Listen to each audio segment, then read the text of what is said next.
Thank you for joining us today. My name is Rob Belvedere. I'm the Executive Vice President of IBA. Been working here at IBA for almost 12 years. We specialize in self-funded medical and dental plans for employer groups around the entire United States. We're located here in Garden City, New York. And today I'm going to talk a little bit about just the basics of a self-funded plan and comparing and contrasting it with a fully insured plan. I'll go through a slide deck. Briefly, I'll highlight some of the ways self-funding works, how it works, and really the value of it to employer groups in the United States. One of the most interesting things is that the shift in the paradigm of the last maybe 10 years to self-funded health plans and the models and what they're able to do and control costs versus a fully insured plan. And we'll look at the main driving factors of the savings that comes from a self-funded plan. So I'm going to put up a slide deck real quick, start to go through it now. I'll share my screen. Thank you, Reed. Perfect. All right. So a little bit about IBA. Like I had mentioned before, we have been in business since 1972, located in Garden City, New York. We are a privately held business. We are not owned by an insurance carrier, an insurance company, or PPO network. We have no allegiance to really any of them. We work flexibly with many different options in terms of network and benefit configurations for all clients. Our true goal is to really bring a quality health plan to employees that's going to be cost effective and well received by the employee, and also save the employer money in the long run. It's also the benefit of a self-funded plan to control cost over a long period of time. Definitely leads to a strong relationship with both the client and the member. All right, some of our clients, they're testimonials of what we've been able to do for them. You'll note that they're from multiple backgrounds, right? So we've got an integrated healthcare provider who's a large healthcare provider in the Northeast. We have a food distributor here in the Northeast, and basically just some accolades from them. You can page to the next one. And just some more and we'll put this deck up out for you, but really the message from most of our employer groups is our ability to control cost and provide a really strong experience for the member and both for the employer. All right.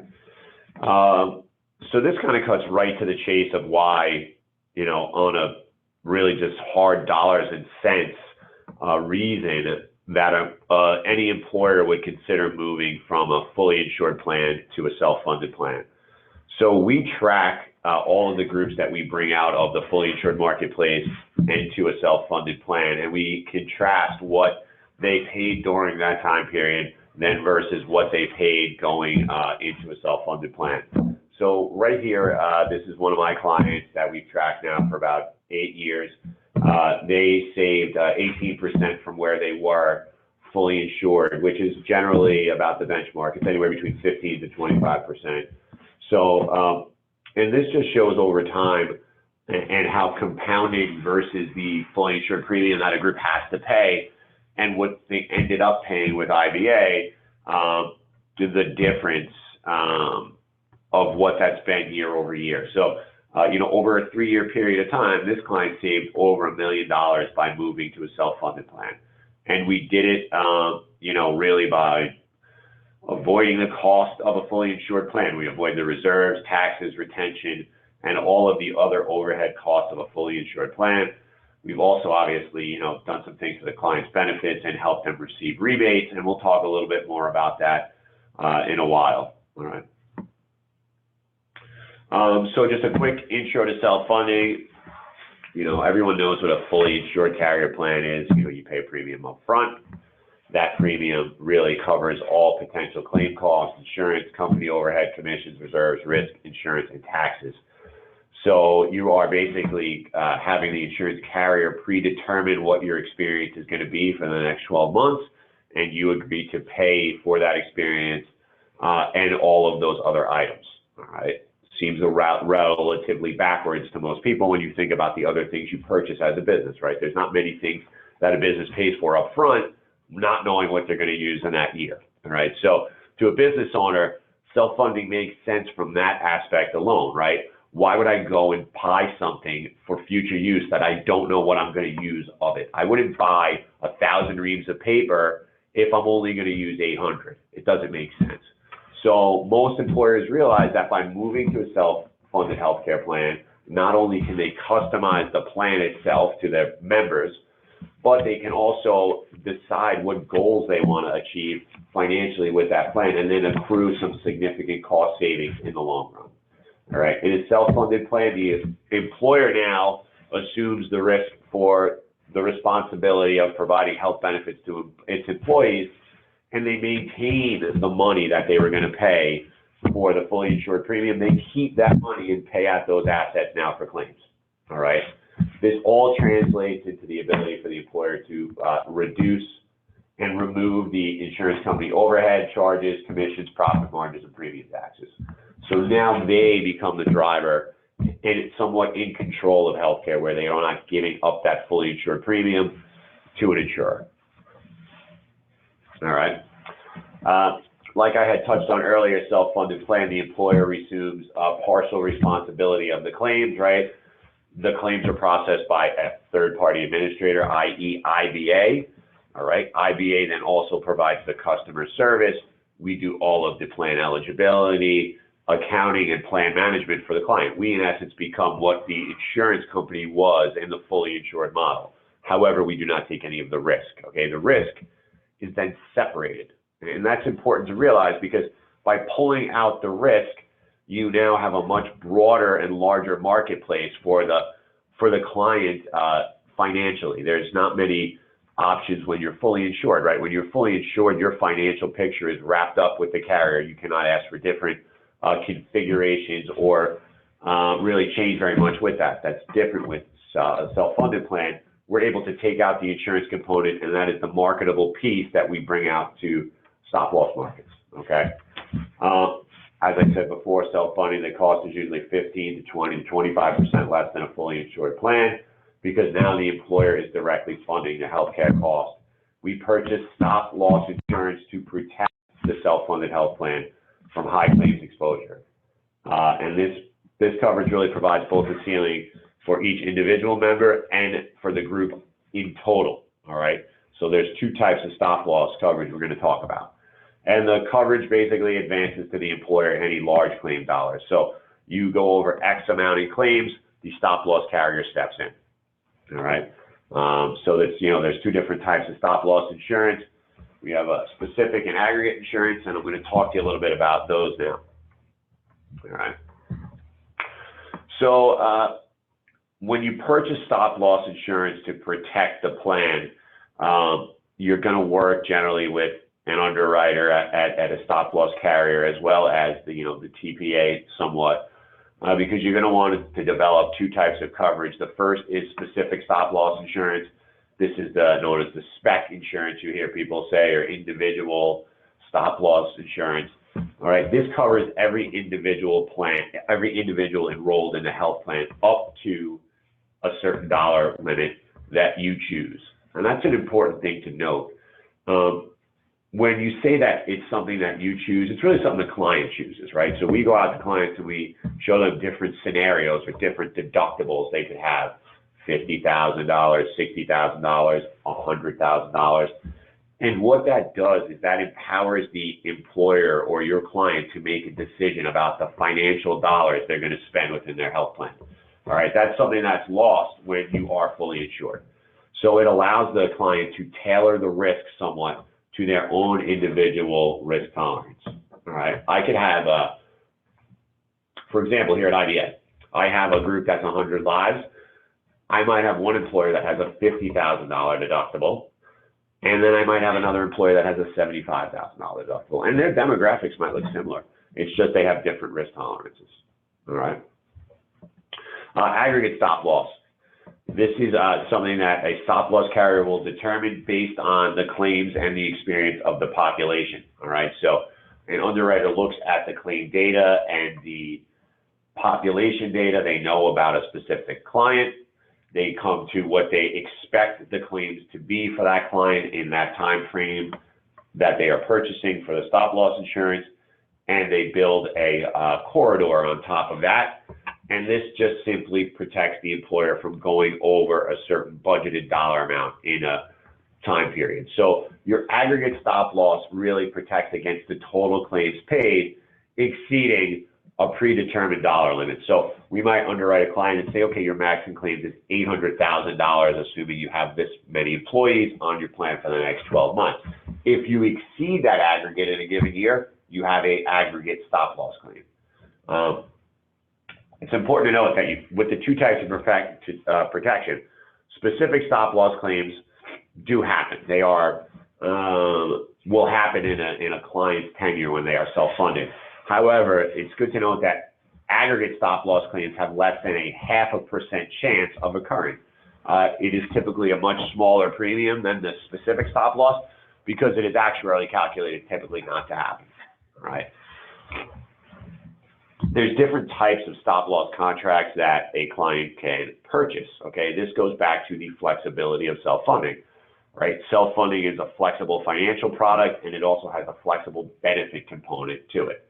All right, this gives the ability for an employer to choose the type of coverage they want through the various contract types they can purchase. Right, so here are some of the various contracts below. Right, these could be many different iterations, and they're based on what the months a client is enrolled in a plan. Right, so you'll always see here, you'll see the first number in the contract is the incurred number, and the second number is the paid number. So when we say a client has a 12-12 contract, that covers claims incurred within 12 months and paid within 12 months, all right?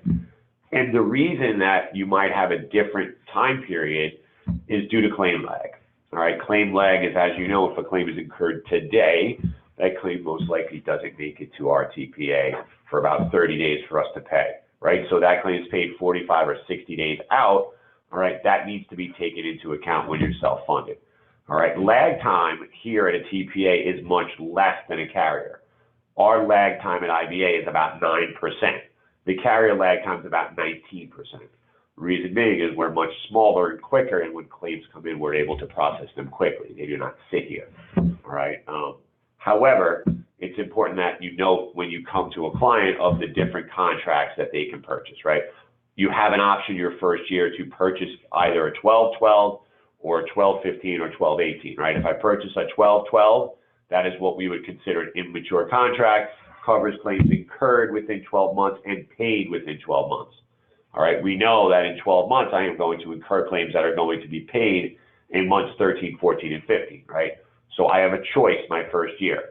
I can either cover those claims in the first year's contract. If that's something I wanted to do, I would then move my contract to a 12-15, right? That would give me the ability to incur claims in 12 months under a stop loss contract, and those claims would be covered under that contract for the next 3 months after that period. Very simple, all right?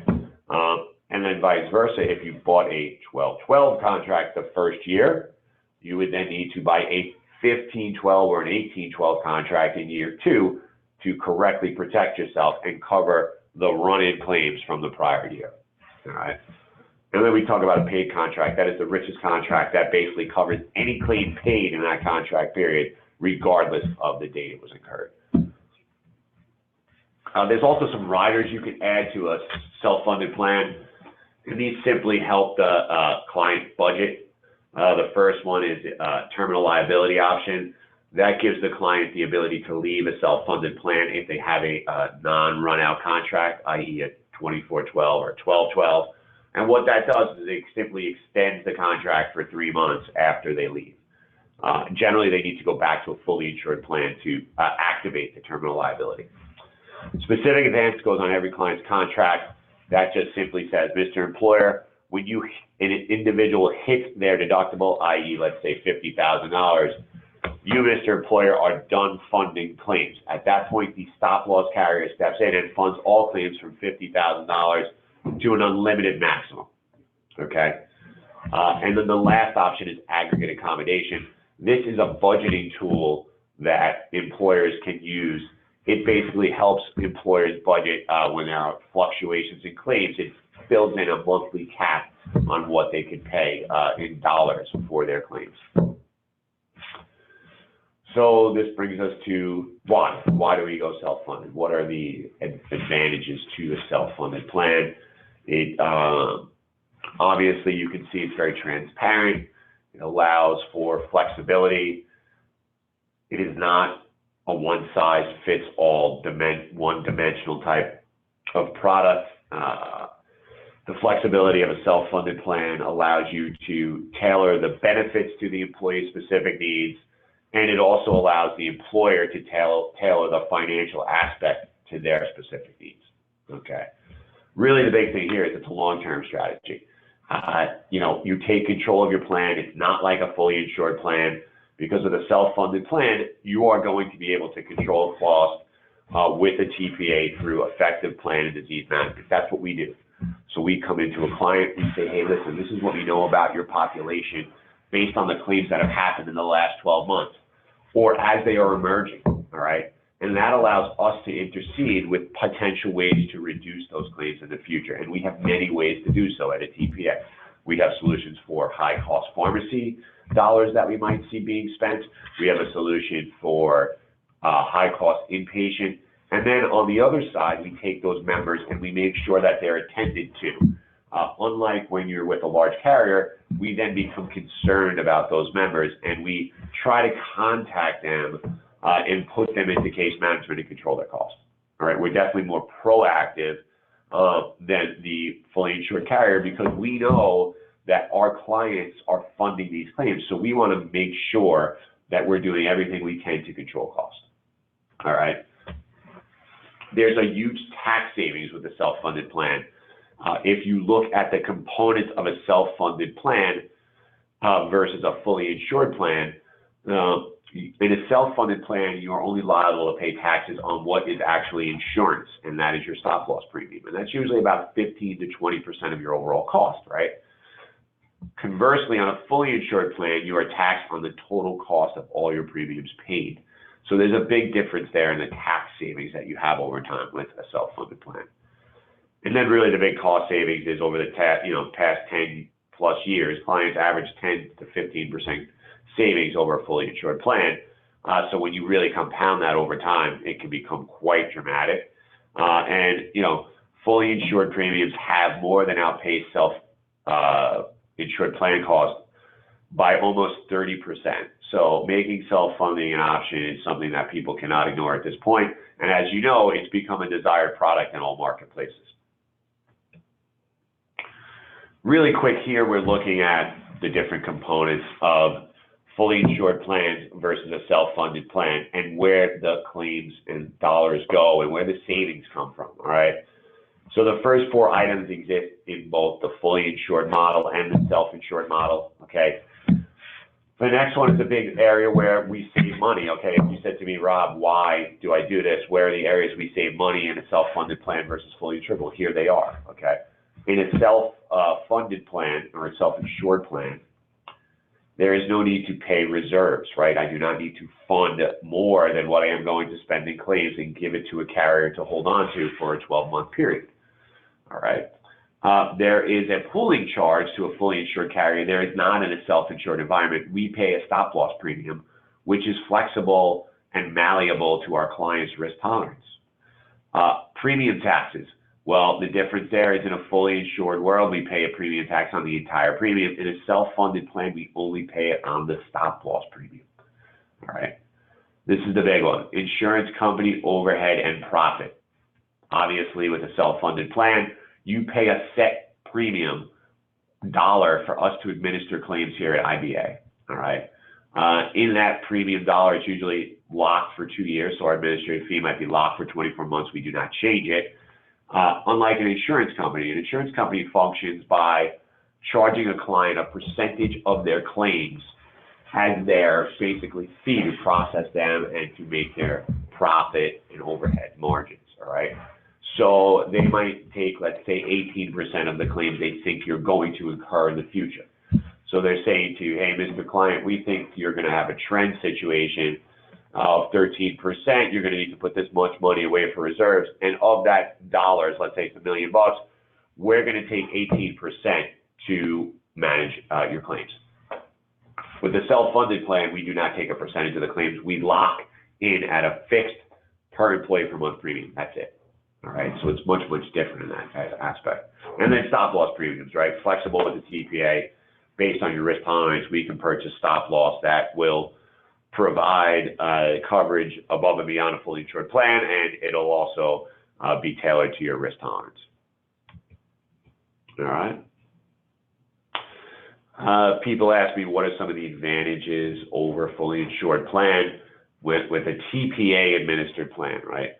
So TPAs, we're a little bit different than an insurance carrier in that we definitely have a bond with our clients, all right? We gain a certain degree of control and give that to our clients, to their health plan. That does not happen in the fully insured marketplace. There's also direct access to a TPA. So that allows us to deliver a much higher quality and lower cost health plan than a carrier administrated plan. All right. Also here at a TPA, we offer a best of breed approach. And this is very important. We are able to look at each client individually and offer them the strongest PPO network in their area, right? So I have some clients here at IBA. One might have Cigna as the network. Another might have Blue Cross Blue Shield. Another client might have a reference-based pricing model. So whatever that client need is, we're going to tailor their different products that we build into the suite of IBA's world. We're going to give them the best of breed. All right, so we're going to put the best UR vendor, that's utilization review. We're going to have a best cost containment strategy for that client.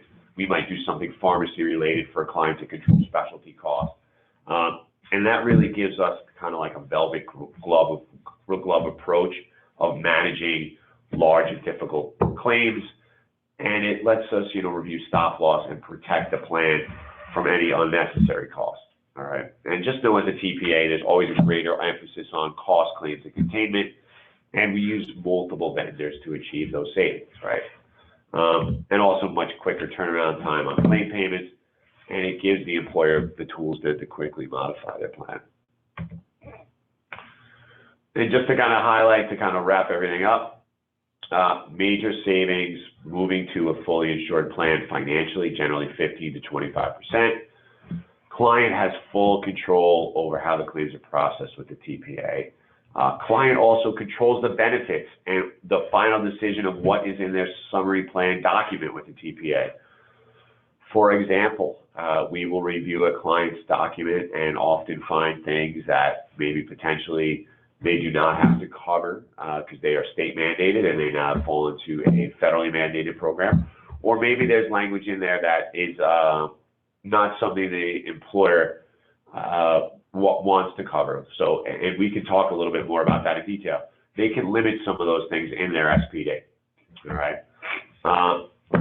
The real big thing is we're also giving the employer direct access to claims and enrollment data. And they see it on a real-time basis. They go into our portal, they go into our web, they can see claims paid daily, they can see all the transactions, everything is transparent. And this really does develop a strong bond between the employer and the TPA. And it also takes a lot of the administrative burden off of from managing a fully insured plan from the employer and switches it back to the TPA. And it also allows for really, I think, when we handle other things outside the non-medical benefits as well. So we might handle vision for a client, dental. At the same time, the TPA has access to all the national networks, Cigna, Blue Cross, reference-based pricing, local networks in different areas. And that's going to give us a much stronger platform than a run-of-the-mill fully insured plan where you're kind of stuck with one or two carriers and very little options. Good. All right, so I hope that was informative. I think, Reed, we're going to open it up for some questions. So I will stop sharing. If you guys have some questions, let's check it out.